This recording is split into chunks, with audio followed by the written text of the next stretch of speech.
Bell cancel हो गया है, पुलिस ने उसको अपने हिरासत में ले लिया है और संजय दत्त को 6 साल की सजा कोर्ट ने अनाउंस कर दी है।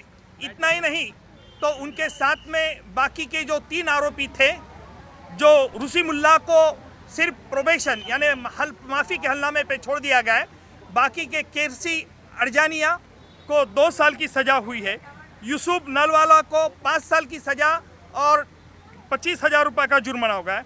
संजय दत्त को 6 साल की सज़ा और 25,000 रुपये का जुर्माना हो गया है।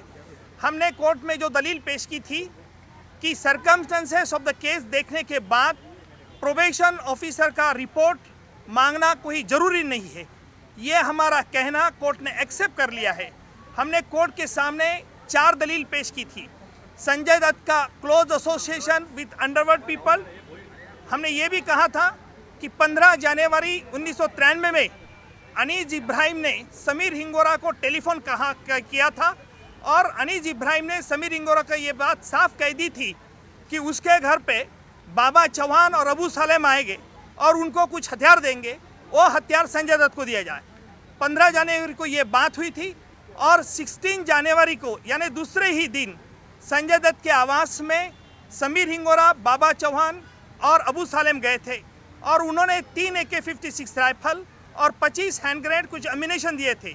संजय दत्त ने ये सब हथियार और बारूद अपने घर में 2 दिन रखे थे और 18 जनवरी को संजय दत्त ने 1 AK-56 रख के बाकी के 2 हैंड ग्रेनेड वापस कर दिए थे। इतना ही नहीं तो संजय दत्त ने सितंबर 92 में यानी AK-56 लेने के पहले भी एक कयूम के पास से, जो कयूम दाऊद इब्राहिम का क्लोज एसोसिएट है, उनके पास से उन्होंने एक पिस्तौल खरीदा था विदाउट लाइसेंस।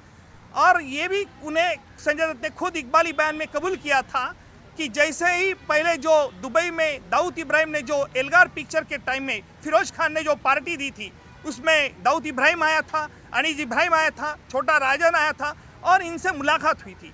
ये सारी बातें कोर्ट के सामने हमने पेश करके यही कहा था कि जैसे ही संजय दत्त का कहना था कि AK-56 राइफल उनको प्रोटेक्शन के लिए चाहिए, ये क्या बात सही होगी? क्योंकि उनके पास पहले से ही एक 9mm पिस्तौल और 3 डिफरेंट हंटिंग वेपन्स थे। इसलिए कोर्ट ने हमने कहा था कि character of the offender, nature of the case and the circumstances of the case सामने देख के इनको ये नहीं करना चाहिए। ये कोर्ट ने हमारा एक्सेप्ट कर दिया है। आज कोर्ट ने यही कहा कि बम ब्लास्ट की ये पूरी इन्वेस्टिगेशन का CBI ने अच्छा इन्वेस्टिगेशन किया है, बम्बई पुलिस की तारीफ की है और ये भी साफ में कह दिया है कि प्रोसिक्यूशन ने भी ये केस अच्छी चलाई है। अभी ये फैसला सुनने के बाद सीनियर अभिनेता संजय दत्त डॉक में आए और उन्होंने कोर्ट को कहा कि मुझे बेल में छुड़ा जाए क्योंकि मुझे अपील करना है। कोर्ट ने जब हमसे पूछा तब हमने कोर्ट को बता दिया है कि क्रिमिनल प्रोसीजर कोड के कलम धारा 389 सबसेक्शन 3 के मुताबिक अगर कोई आरोपी को 3 साल के ऊपर सजा होती है तो इस कोर्ट को अधिकार नहीं। लेकिन कोर्ट ने कहा है, उनको वकील को भी कहा है कि इसके बारे में अर्जी दें और अर्जी देने के बाद दोपहर के बाद इसका फैसला हो सकता है। अभी संजय दत्त ने ये भी कोर्ट को एक गुहार लगाई कि जो पुलिस मेरे साथ अभी खड़े हो गए उनको ये कह दीजिए, क्योंकि मैं भागने वाला नहीं। हमने उनकी ये रिक्वेस्ट एक्सेप्ट करके पुलिस को उनके पास से हटा दिया है और कोर्ट को बता दिया है कि संजय दत्त का इस ट्रायल में कॉन्डक्ट अच्छा रहा, ये बात ठीक है, लेकिन वो जो उन्होंने गलती की है, जो गुनाह किया है, उसके लिए उसको सजा मिलना उचित था और वो आज मिल गई है। निकम साहब, आपने ये भी कहा था अपने प्रोबेशन ऑफ ऑफेंडर्स के दौरान, प्रोबेशन ऑफ ऑफेंडर्स की अर्जी के दौरान आपने कहा था कि संजय दत्त कोई बच्चा नहीं था, तो ये दलील भी आपकी एक्सेप्ट हुई है? हमने कोर्ट के सामने ये भी दलील पेश की थी कि प्रोबेशन ऑफेंडर्स एक्ट का मकसद ये होता है कि कोई अगर यंग यूथफुल ऑफेंडर अगर कोई उसको सेंटेंस दी जाए तो वो बड़ा एक गुंडा हैबिचुअल क्रिमिनल बन सकता है, इसलिए एज पे ध्यान देना जरूरी है। और कोर्ट ने हमारा ये कंटेंशन एक्सेप्ट किया। कोर्ट को हमने बता दिया कि जब संजय दत्त ने AK-56 राइफल एक्वायर की थी तब उनकी उम्र 33 साल की थी। और हालांकि मैं मानता हूँ कि संजय दत्त गुड एक्टर है, पर इसका मतलब ये नहीं है कि उनको कोई इल्लीगल काम करने का कोई लाइसेंस मिल गया है। संजय दत्त ने यूसुफ नलवाला को अपराध करने के लिए प्रवृत्त किया, ये बार बार बातें आ रही थी, इसके बारे में बताइए।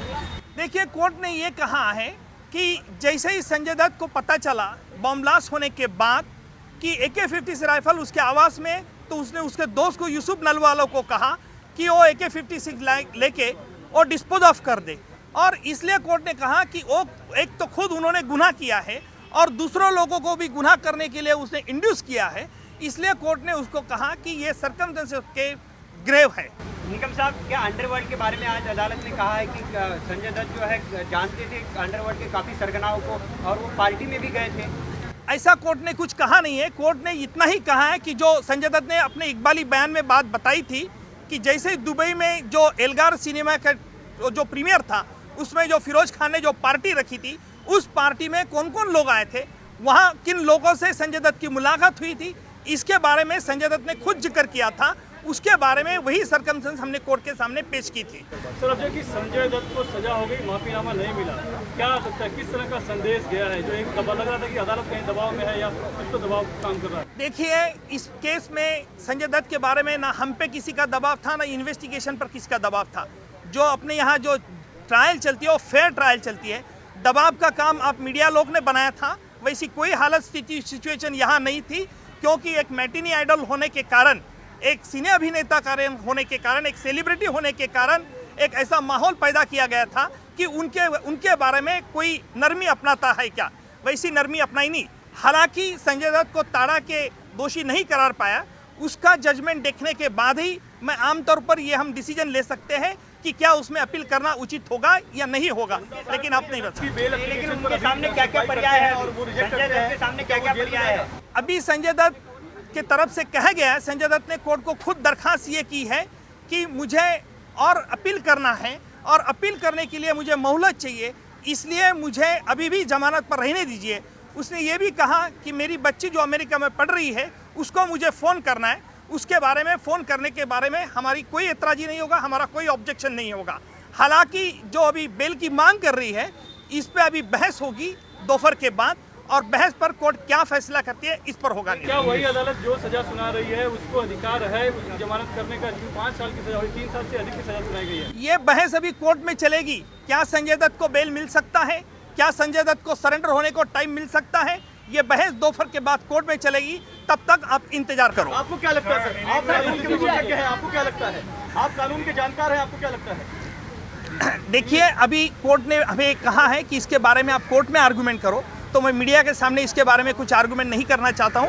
अभी थोड़ा टाइम रुकिए और आप देख लीजिए क्या होगा।